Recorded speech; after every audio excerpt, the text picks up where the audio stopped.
तुझी सगळ्यात महाग पडणारी चूक तुला सांगतो. तू प्रयत्न करतोस पण सफल का होत नाहीस ही चिंता तुला कायम मनात सतावत असते, हो ना? आता यातून मार्ग कसा काढायचा हे मन लावून शांतपणे ऐक.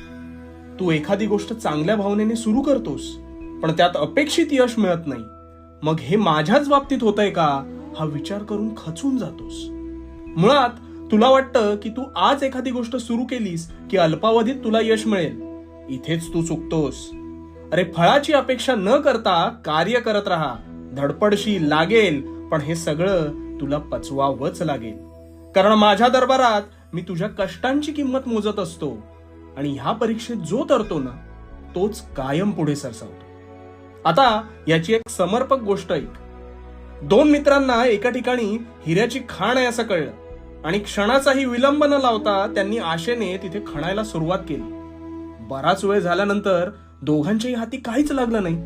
त्यामुळे एकाने आशा सोडली पण दुसरा मात्र न थांबता खोदत राहिला आणि पुढच्या क्षणी असंख्य हिऱ्यांचा खजिना हा त्याच्या हाती लागला. यावरून काय कळलं? अरे, जिथे हरल्यासारखं वाटेल तिथे तू अपेक्षित यश मिळण्यापासून निव्वळ काही प्रयत्न दूर असतोस. आणि म्हणून प्रयत्न करत राहा आणि भिवू नकोस. मी तुझ्या पाठीशी आहे.